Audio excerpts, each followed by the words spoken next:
ದಿನಕ್ಕೊಂದು ಕಥೆ. ಚೈತ್ರ ಸಂಪುಟ ಕಥೆ 5. ಮಾಯಗಾತಿ ಮುದುಕಿ. ಒಂದೂರಿನಲ್ಲಿ ಒಬ್ಬ ರೈತನಿದ್ದ. ಅವನ ಹೆಂಡತಿಗೆ ಕಾಯಿಲೆಯಾಗಿ ಅವಳಿ ಜವಳಿ ಮಕ್ಕಳಿಬ್ಬರನ್ನು ಬಿಟ್ಟು ಅವಳು ಸತ್ತು ಹೋದಳು. ಸ್ವಲ್ಪ ದಿವಸದಲ್ಲಿ ರೈತ ಮತ್ತೆ ಮದುವೆ ಮಾಡಿಕೊಂಡ. ಹೊಸ ಹೆಂಡತಿಗೆ ಮಲಮಕ್ಕಳನ್ನು ಕಂಡರೆ ಆಗದು, ಹೇಗಾದರೂ ಅವರನ್ನು ದೂರ ಸಾಗ ಹಾಕಬೇಕೆಂದು ಅವಳು ಹೇಳಿದಳು. ಮಕ್ಕಳೇ, ಕಾಡಿನಲ್ಲಿ ನನ್ನ ಅಜ್ಜಿಯೊಬ್ಬಳಿದ್ದಾಳೆ. ಅವಳು ತುಂಬ ಮುದುಕಿ. ಅವಳಿಗೆ ನೀವು ಸಹಾಯ ಮಾಡಿದರೆ ನಿಮಗಿಷ್ಟವಾದುದನ್ನೆಲ್ಲ ಕೊಡುತ್ತಾಳೆ. ಕಾಡಿಗೆ ಹೋಗುವ ಮುನ್ನ ಮಕ್ಕಳು ತಮ್ಮ ಅಜ್ಜಿಯ ಬಳಿಗೆ ಹೋದರು. ಆ ಅಜ್ಜಿ ಎಂದಳು, ನಿಮ್ಮ ಮಲತಾಯಿ ನಿಮ್ಮನ್ನ ಮಾಯಗಾತಿ ಹತ್ರ ಕಳಿಸ್ತಿದ್ದಾಳೆ. ಆದರೆ ನೀವು ಒಳ್ಳೆಯವರಾಗಿದ್ದರೆ ನಿಮಗೇನೂ ಆಗೋದಿಲ್ಲ. ಅಷ್ಟು ಹೇಳಿ ಹುಡುಗ ಹುಡುಗಿ ಇಬ್ಬರಿಗೂ ಒಂದೊಂದು ರೊಟ್ಟಿಯನ್ನು ರಿಬ್ಬನ್ನುಗಳನ್ನು ಕೊಟ್ಟು ಕಳಿಸಿದಳು.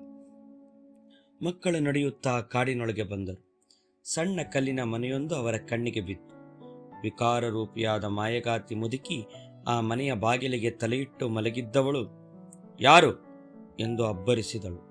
ಮಕ್ಕಳು ಬಂದ ಕಾರಣವನ್ನು ವಿವರಿಸಿದಾಗ ಅವಳು, ನೀವು ಚೆನ್ನಾಗಿ ಕಷ್ಟಪಟ್ಟು ಕೆಲಸ ಮಾಡಬೇಕು, ಇಲ್ಲದಿದ್ದರೆ ಬಾಣಲೆಯಲ್ಲಿ ಹಾಕಿ ಹುರುಕೊಂಡು ತಿಂದು ಬಿಡ್ತೀನಿ ಎಂದಳು. ಅನಂತರ ಹುಡುಗಿಗೆ ರಾಟೆಯಿಂದ ನೂಲು ತೆಗೆಯಲು ಹೇಳಿ ಹುಡುಗನಿಗೆ ಜರಡಿಯಿಂದ ಬಾವಿಯ ನೀರು ತರಲು ಆಜ್ಞಾಪಿಸಿ ತನ್ನ ಪೊರಕೆಯ ಮೇಲೆ ಕುಳಿತು ಹಾರಿ ಹೋದಳು. ಹುಡುಗಿ ನೂಲು ತೆಗೆಯಲು ಬಾರದೆ ಅಳುತ್ತಾ ಕುಳಿತಿದ್ದಾಗ ಒಂದು ಹಿಂಡು ಕಂದು ಬಣ್ಣದ ಇಲಿಗಳು ಬಂದು, ನೀನು ನಮಗೇನಾದರೂ ತಿನ್ನೋಕೆ ಕೊಟ್ಟರೆ ನಾವು ನೂಲು ತಕ್ಕೊಡ್ತೇವೆ ಎಂದಳು. ಹುಡುಗಿ ತನ್ನ ಹತ್ತಿರಿದ್ದ ರೊಟ್ಟಿಯಲ್ಲಿ ಚೂರು ಭಾಗವನ್ನು ಅವಕ್ಕೆ ಕೊಟ್ಟಳು. ಇಲಿಗಳು ಸಂತೋಷದಿಂದ ಅದನ್ನು ತಿಂದು ನೂಲನ್ನು ತೆಗೆದುಕೊಟ್ಟವು. ಆ ಬಳಿಕ ಹುಡುಗಿ ಬಾವಿಯ ಹತ್ತಿರ ಕುಳಿತು ಜರಡಿಯಿಂದ ನೀರು ಹೇಗೆ ತೆಗೆದುಕೊಂಡು ಹೋಗಬೇಕೆಂದು ದುಃಖಿಸುತ್ತಾ ಕುಳಿತಿದ್ದ ಸೋದರನ ಬಳಿಗೆ ಬಂದು ಅವನನ್ನು ಸಮಾಧಾನಪಡಿಸಲು ಯತ್ನಿಸಿದಳು. ಆಗ ಒಂದು ಹೆಂಡು ಗುಬ್ಬಚ್ಚಿಗಳು ಬಂದು, ನೀವು ನಮಗೆ ಒಂದು ಚೂರು ರೊಟ್ಟಿನ ಕೊಟ್ಟರೆ ಜರಡಿಯಲ್ಲಿ ನೀರು ಹೇಗೆ ನಿಲ್ಲುತ್ತೆ ಅನ್ನೋದನ್ನು ತೋರಿಸ್ತೀವಿ ಎಂದವು. ಅವಕ್ಕೆ ರೊಟ್ಟಿ ಕೊಟ್ಟು ಅವುಗಳ ಆದೇಶದ ಪ್ರಕಾರ ನೀರು ತಂದು ಇಟ್ಟರು. ಮನೆಯೊಳಗೆ ಕಾಲಿಟ್ಟಾಗ ಬೆಕ್ಕೊಂದು ಕಾಣಿಸಿತು. ಹುಡುಗಿ ಅದರ ತಲೆ ಸವರಿ ರೊಟ್ಟಿ ಕೊಟ್ಟು, ಬೆಕ್ಕೇ ಬೆಕ್ಕೆ, ನಾವಿಲ್ಲಿಂದ ತಪ್ಪಿಸಿಕೊಳ್ಳೋದು ಹೇಗೆ ಎಂದು ಕೇಳಿದಳು.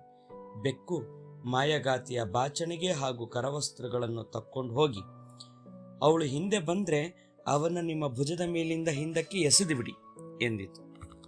ಮರುದಿನ ಇನ್ನೂ ಕಷ್ಟಕರವಾದ ಕೆಲಸಗಳನ್ನು ಕೊಟ್ಟು ಮಾಯಗಾತಿ ಹೊರಗೆ ಹೋದಳು.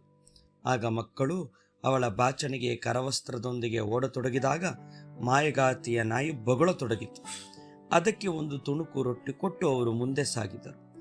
ದಾರಿಯಲ್ಲೊಂದು ಮುಳ್ಳು ಜಾಜಿ ಗಿಡ ಅವರ ಕಣ್ಣು ಚುಚ್ಚಲು ಬಂದಾಗ ಹುಡುಗಿ ತನ್ನ ರಿಬ್ಬನ್ನಿಂದ ಅದರ ಟೊಂಗೆಗಳನ್ನು ಕಟ್ಟಿದಳು.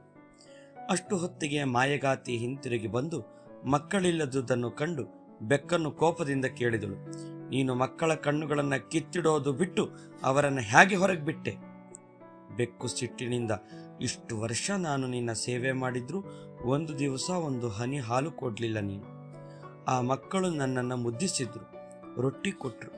ನೀನೇನಾದರೂ ನನ್ನ ಹೊಡೆದೆಯೋ ನಿನ್ನನ್ನೇ ನಾನು ಪರಚಿಬಿಡ್ತೀನಿ ಎಂದಿತು. ಮಾಯಗಾತಿ ನಾಯಿಯ ಬಳಿಗೆ ಬಂದು, ನೀನ್ಯಾಕೆ ಅವರನ್ನು ಹರಿದು ತುಂಡು ತುಂಡು ಮಾಡಲಿಲ್ಲ ಎಂದು ಕೇಳಿದಳು. ನಾಯಿ ಕ್ರೋಧದಿಂದ, ಇಷ್ಟು ವರ್ಷ ನಾನು ನಿನ್ನ ಸೇವೆ ಮಾಡಿದ್ರೂ ಒಂದು ಚೂರು ಮೂಳೇನೂ ಕೊಡಲಿಲ್ಲ ನೀನು. ಪಾಪ, ಆ ಮಕ್ಕಳು ನನಗೆ ರೊಟ್ಟಿ ಕೊಟ್ಟರು.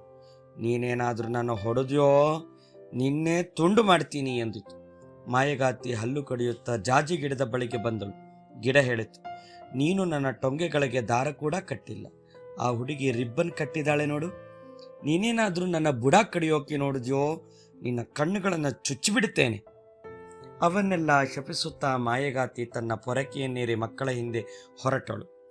ನೆಲಕ್ಕೆ ರಾಚುತ್ತಿದ್ದ ಪೊರಕೆಯ ಶಬ್ದ ಕೇಳುತ್ತಲೇ ಮಕ್ಕಳಿಗೆ ಮಾಯಗಾತಿ ತಮ್ಮ ಹಿಂದೆ ಬರುತ್ತಿರುವಳೆಂದು ತಿಳಿಯಿತು. ಆಗ ಹುಡುಗ ಬಾಚಣಿಗೆಯನ್ನು ಎಸೆದು ಬಿಟ್ಟ. ಅದು ದೊಡ್ಡ ಮುಳ್ಳು ಕಾಡಾಯಿತು. ಆ ಮುಳ್ಳು ಗಿಡಗಳನ್ನು ಕಡಿಯುತ್ತಾ ಬರುವ ಹೊತ್ತಿಗೆ ಹುಡುಗಿ ಕರವಸ್ತ್ರವನ್ನು ಎಸೆದು ಬಿಟ್ಟಳು. ಮಕ್ಕಳಿಗೂ ಮಾಯಗಾತಿಗೂ ಮಧ್ಯೆ ದೊಡ್ಡ ನದಿಯೊಂದು ಹುಟ್ಟುಕೊಂಡಿತು.